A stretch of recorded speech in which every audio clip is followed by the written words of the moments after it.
Hello friends කොමිටි Munna අද මං අරගෙන ඇවිල්ලා තියෙන්නේ ඔයාලා මෙච්චර කල් බයි කරලා එහෙම නැත්නම් වෝටර්මාර්ක් එක ෆ්‍රී පාවිච්චි කරපු CapCut එක වෝටර්මාර්ක් නැතුව ප්‍රීමියම් ෆීචර්ස් එක ෆ්‍රී ගන්න විදිහ ඇත්තට මේක ඉල්ලීගල් විදිහක් නෙවෙයි මේක ලීගල් විදිහක්.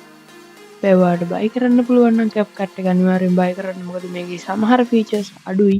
ඒ වුණාට ඔයාගේ එඩිටිං වලට ප්‍රශ්නයක් වෙන්නේ නැහැ ඒකෙන්. මම පාවිච්චි කරන්නේත් ඒක.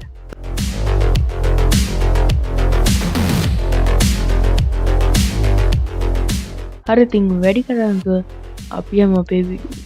මුලින්ම ඔයාලා මම ඔය කමෙන්ට් එකකට දාලා පින් කරලා තියෙන එක හරි නැත්නම් ඩිස්ක්‍රිප්ෂන් එකේ තියෙන ලින්ක් එක හරි ක්ලික් කරලා මෙන්න මේ වෙබ්සයිට් එකට යන්න.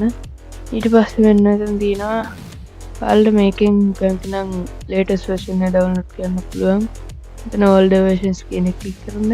ඊට පස්සේ වෙන විදිහට පල්ලෙහාට ගියලා මේ ඔක්කොම versions පෙන්වන්නේ නැත්නම් මේ CMO කියන එක ක්ලික් කරන්න. ඒක මෙන්න මෙතන 1.4.0.188 කියන එක අන්න එතනින් පස්සේ versions වල තමයි pro features ආවේ. ඒක නිසා ඒක ක්ලික් කරන්න. ඊපස්සේ මම පල්ලෙහාට scroll කරද්දි මෙතන කොළ පාට download button එකක් තියෙනවා. අන්න ඒක download කරලා අන්න ඒක click කරලා අල්පලම මේක download කරගන්න. මම මේක download කරලා තියෙන නිසා මේක දැන් download කරන්න හැයි. හරිද ඔයාලා ඒක install කරන්න කලින් ඉස්සෙල්ලා ඔයාලගේ CapCut එක දැන් තියෙන latest එක uninstall කරලා දාන්න ඕනි. ඒකට මෙන්න ඉතින් Windows එක click කරලා Windows 11 වල නම් all දෙන්න නැත්නම් Windows 10 වල නම් එහෙම වෙන්නේ නැහැ. ඊපස්සේ එතන CapCut එක උඩට ගිහිල්ලා right click කරන්න එතනින් ඉතින් uninstall කියන එක දෙන්න පුළුවන්. මෙතනින් මේ විදිහට වෙලා uninstall කරන්න පුළුවන් ඔයාලට. ඒ uninstall කරද්දී files එකම uninstall කරලා දාන්න එහෙම. ඒකට එන එක ටික් එක දුන්න කියලා ඔයාලගේ දැන්ට එක්ස්පෝර්ට් කරලා තියෙන ඒවා නැති වෙන්නේ නැහැ. ඊට පස්සේ ඔයාලා මෙන්න විදිහට downloads වලට ගිහිල්ලා කලින් දාගත්ත setup එක install කරගන්න double click කරලා මේ විදිහට install කරගත්තට පස්සේ ඔයාලට මෙන්න විදිහට CapCut එක normally open කරගන්න පුළුවන්. ඔයාලට වෙනදී අර කලින් තිබ්බ new interface එක නෙවෙයි පරණ interface එක තියෙන එකේ මෙන්න මේ start creating කියන එකෙන් සුපුරුදු විදිහට ඔයාලට අලුත් ප්‍රොජෙක්ට් එකක් දෙන්න පුළුවන්. ඒ වගේම මෙන්න මේ import කියන එකෙන් ඔයාලට ඒක දේවල් ඇඩ් කරන්න පුළුවන්. videos, photos, audios ඒව ඇඩ් කරන්න පුළුවන්.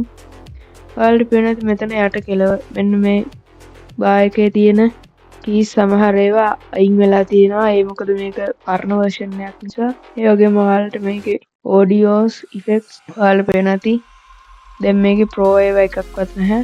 ඔක්කොම තියෙන්නේ free ඒවා ඔක්කොම ඔයාලට download කරලා පාවිච්චි කරන්න පුළුවන්. ඊට පස්සේ ඔයාලට පුළුවන් එක export කරන්න වෙනද විදිහට මෙතනින්. හැබැයි මේක සමහර දේවල් වෙනස් වෙනවා. ඒ වෙනස් වෙන දේවල් ගැන check කරන්න එපා. ඔයාලට ඉගෙන ගන්න පුළුවන් මේක දිහා බලලා. හරි ඉතින් අදට ගෙනාව වීඩියෝ එක මෙතනින් ඉවරයි. මේ වීඩියෝ එකට කැමති නම් like කරන්න, ඒ වගේම share කරන්න. මේ වීඩියෝ එකේ තියෙන හොඳ නරක යටින් comment කරන්න අමතක කරන්න එපා.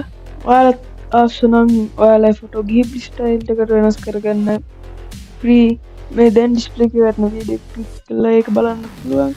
හරි ඉතින් තවත් දවසක හම්බ වෙනකම් දැන්ට මේ වීඩියෝ එක බලන්න.